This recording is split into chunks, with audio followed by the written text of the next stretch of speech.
today's presentation, I have a verse from the 12th chapter of the Gita. The 12th chapter is called Bhakti Yoga. This is the chapter in which Krishna discusses and describes about devotion, love, and worship.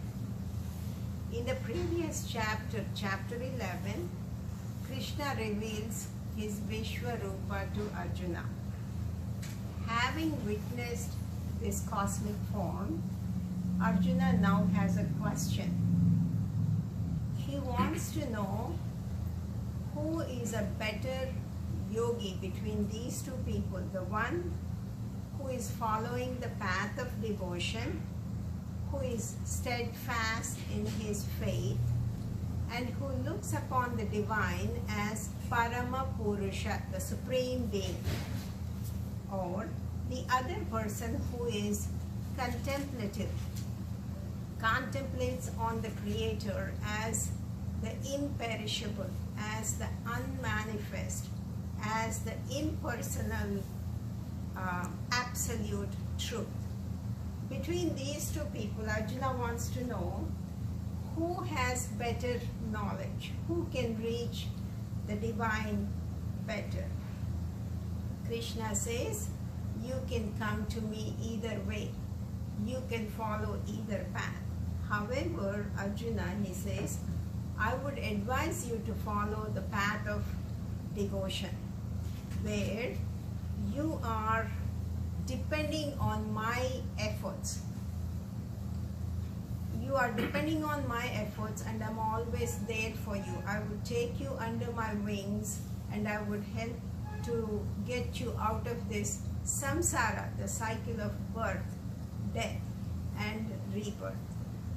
And besides, he says, human beings are more attuned to manifested reality. So it's easier for you to hold on to something concrete, something symbolic, something visual, to be able to concentrate and come to me. Contemplation, on the other hand, Krishna says, needs a higher level of understanding. In the 6th chapter, he says, Yoga rudasya tasyaiva shamaha karanam uchyate. You need to be at an more advanced stage to be able to just sit and contemplate continuously on this absolute truth. So it would be easier for you to follow the path of devotion. After answering this question, Krishna then describes who a bhakta is, a devotee is. He describes the nature of the bhakta, the characteristics of the bhakta, and the behavior of the bhakta. And he says that a bhakta is not just limited to, confined to rituals alone. A bhakta is actually in the process of transforming his inside, transforming the inner core, the inner being. So a bhakta would be able to, this is how a bhakta can behave in the world, how he can deal with the world, how he can relate to the world. This is a very small chapter. It has only 20 verses. Of the 20 verses, 8 verses are taken by Krishna to describe this process. And I picked one of them, which is the 15th verse in the Bhakti Yoga. It goes, Yasma no dvijate loko, loka no dvijate cha yaha, harsha marsha bhayodvegaihi mukto yasa chame priyaha.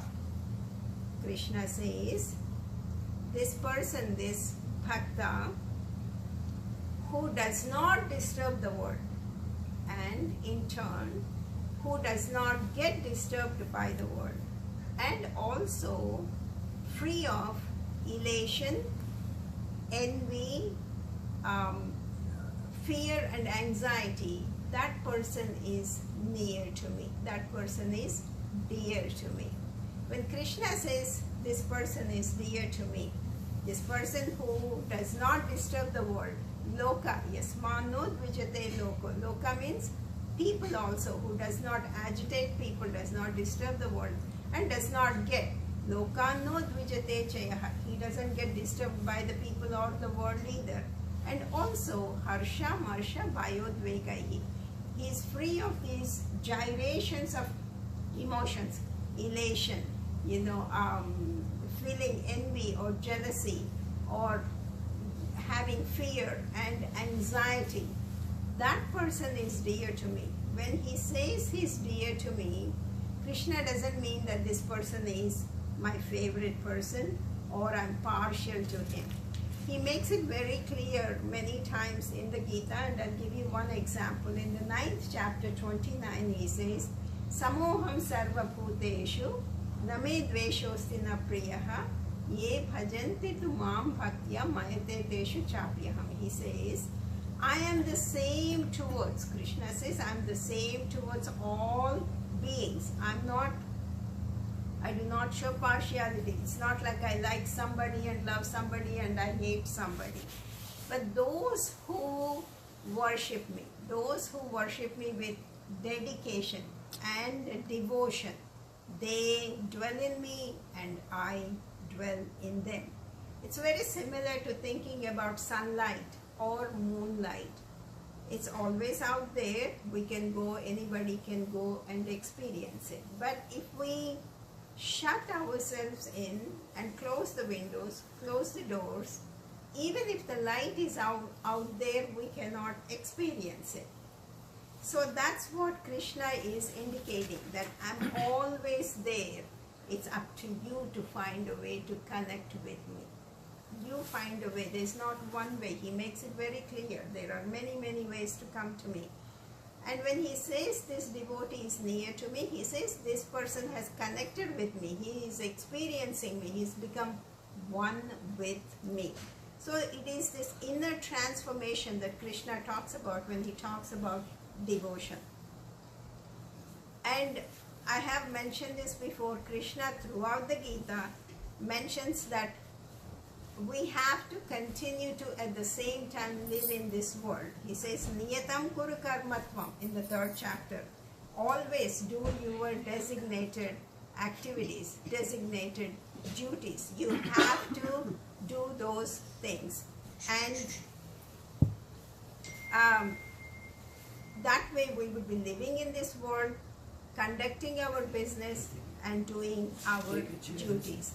At the same time, if we follow the path of devotion, then we can feel the divine love. We can feel the divine bliss. We can feel this divine grace in our lives. So that in our day-to-day life, we can stay at peace. That is the important point that he's making. And why is peace important? In the 2nd chapter 65, Krishna says, Prasade sarva dukkhanam hani rasyopajayate. When peace is attained, all pains are destroyed. When peace is attained, all sufferings are destroyed. Because the mind becomes steady, the mind is stronger when there is peace, and it can deal with the world much, much better. So Krishna says obtaining peace should be our first and foremost priority. It's very, very important to understand this point in the Gita. Krishna says obtaining peace should be our first and foremost priority. It's not something we work towards and have as an ultimate goal. And why is that important? So that when we are at peace, we could live in this world, we can face this world, and we can deal with all the barrage of challenges that the world presents us, and thus avoiding suffering, thus enjoying life, this short, finite, such fast-going life. It's not going to be here forever. So this short life, Krishna says, enjoy it. And Krishna teaches many ways how to do this. And this verse I picked is one such example. And teaches us how to live in harmony with this world and how to avoid emotional roller coaster. So let's look at what he's saying. Yasman no dvijate loko. Krishna says, Bhakta is one who does not disturb the world, who does not agitate people. Why? Because he has sattvic nature. When he has sattvic nature, he is identifying himself with the spirit within him. When he does that, he is able to also identify and see the same spirit dwelling in everyone and every place. It's like the Bhakta is not only looking at the world with his naked eye, but he's looking at it with his inner eye. It's called Atma Drishti. That's how a Bhakta is looking at the world. And when he does that, Krishna says in the 6th chapter, 30th, Yomam pashyati sarvatra sarvam cha mai pashyati tasyaham na pranashyami sachamena pranashyati. He says, he who sees me in all things and all things in me, to him I'm never lost, and nor he to me. That person who's able to do this lives in great peace. That person would have great compassion. And how would he behave? Krishna says, 6:32. Atmaupamyena sarvatra samam pashyati yojuna sukham va yadi va dukham sayogi paramo mataha. O Arjuna, Krishna says, in my view, he is the best yogi who perceives the same spirit in everyone, because he is able to feel everybody's joy and everybody's suffering as if it were his own. So because of this ability and ability to put himself in other shoes, a Bhakta tries his best not to hurt others, not to upset others. And he tries his best to spread peace, spread joy whenever he can, wherever he can. So Krishna says that's how a Bhakta is. So be a person that people are happy to see you come into their lives, not happy to see you go away from their lives. So be that type of person. That's how a Bhakta is supposed to be. However, many of us are not at that stage. We are not sattvic, maybe at times, but most of us are at rajasic or sometimes even tamasic state, which means that we identify ourselves with this body, with this mind, and we believe that we are separate from the others. And this leads to ahankara, the ego, where there is self-importance, self-righteousness. I am better, I do better, I know better than you type of behavior. When we have this behavior in the day-to-day life, this can lead us to exhibit behaviors that can disturb and agitate and upset others. We can give some examples. We want to be in control almost all the time. We want to be right, even if it disturbs the harmony, even if it causes the happiness in our relationships. We have difficulty letting go of the old history. We bring up issues that happened many years or time ago, long time ago, even if it's upsetting to the other person or persons. And we tend to give unsolicited advice, if you have noticed that about ourselves. And this seems to get worse as we age, and as we get older, we seem to get even more into it, whether it's asked for or not. And on the top of that, we seem to get upset that it's not heeded, all in the name of love and concern. So there are so many things like that we do. We seem to be ready to correct others or point out their mistakes. Mr. Abdul Kalam, who was our India president, one time, he was asked a question: what is the most easy and most difficult thing at the same time? And he said, mistakes. That is the answer, because it's so easy to judge when others make them, and so difficult to realize when we make them.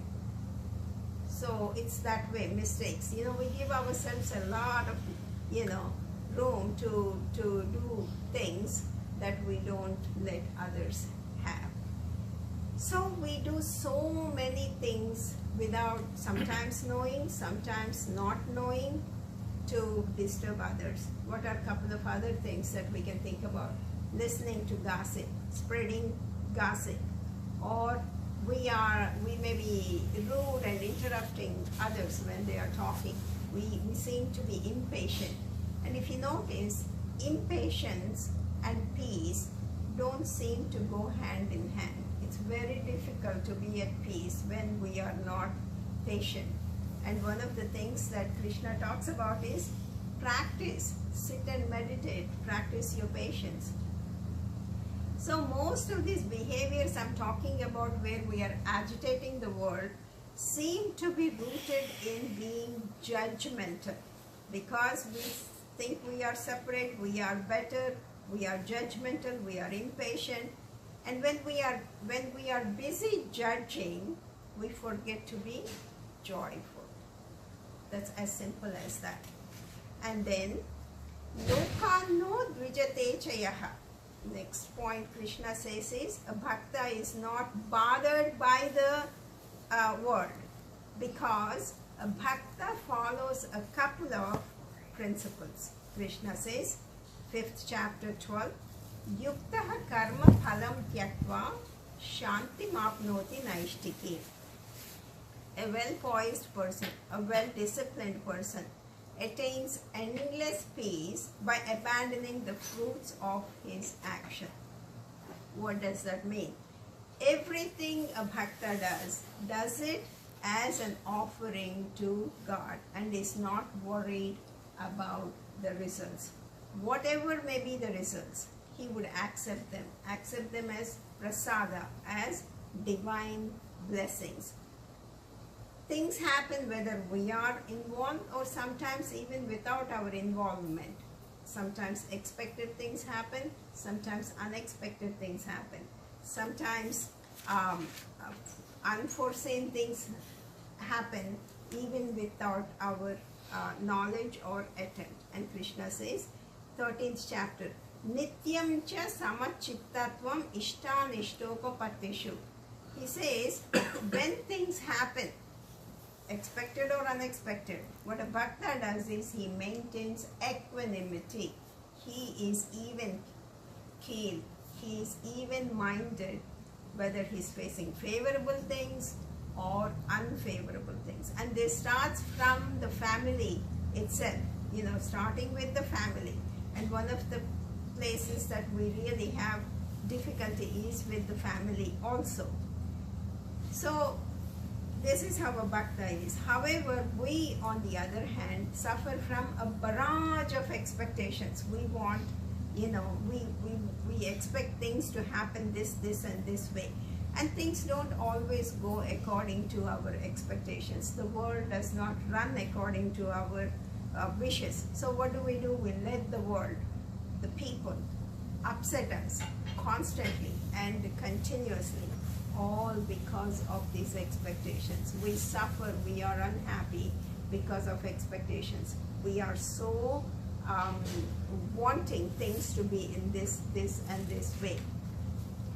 And as I said, starting with the family, we raise kids, we expect them to do this and this, marry such and such, person, or study such and such things.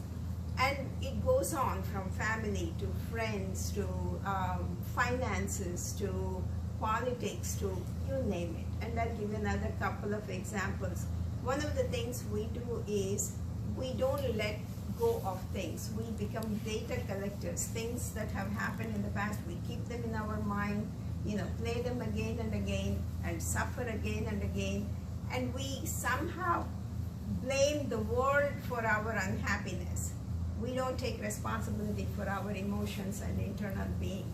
We say we would be okay if only she does this, or he doesn't do this, or if that turns out to be that. On and on and on. We have excuses about why we could continue to be unhappy. Or sometimes we may hold a hatred because of what has happened in the past, and we might have been really hurt or abused or injured by somebody. But if we can't let it go and hold that hatred, Krishna says it hurts us. We let the world, hurt us again and again. So in this chapter, he says, Adveshta sarvabhutanam, let go, just forgive everyone for your own sake, so that you are not, suffering. What could be some of other examples of how we suffer from the world? We help somebody, if they don't help us back, we are upset. So the list goes on and on about how we can continuously get our feelings hurt with that or this or something else. And getting our feelings hurt can be a very bad habit. Okay, we suffer a lot. And one of the things Krishna talks about is controlling this mind and observing ourselves, reflecting about ourselves, how we are doing.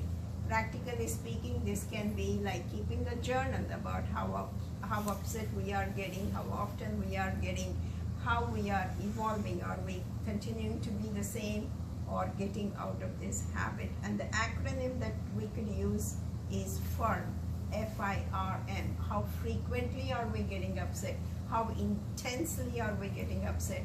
How much is the recovery time for the mental peace? Again, are we suffering a long time, or able to say, no, I don't need to do this, and get back in centering? So, in addition, Krishna says not only that you have to live in harmony with the world, but do one more thing. Harsha marsha bhayodvegaihi mukto yasa chame priyaha. Krishna says in order for you to stay at peace, we need to do something else. To experience the bliss that he has given us, we need to not only have to live in harmony with the world, but also avoid this roller coaster of emotions, gyrations of emotions. And he names a few emotions. Again, this seems to be rooted in being judgmental and also expectations, because we want things to be such and such. What are some of those emotions he's talking about? One is harsha, elation. According to our judgments, sometimes good things happen. Sometimes we work for them. Sometimes they just happen because we think we are lucky, whatever. And when good things happen, we are elated, we are excited, and our mood goes up. And what goes up has to come down. It can never be sustained. Elation for a reason has a season, means it has a time frame. And also, it also has diminishing returns. If we have the same thing happen again, it doesn't give us as much elation. So that can lead us to feel down. The second emotion that Krishna talks about is amarsha. Amarsha is irsha.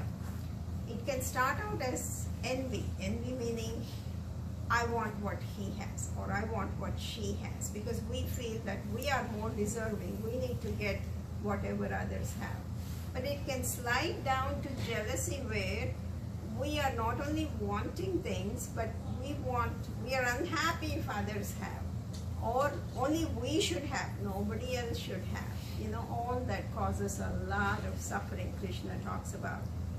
And the last two emotions Krishna talks about is bhaya and udvega, which is worry and agitation.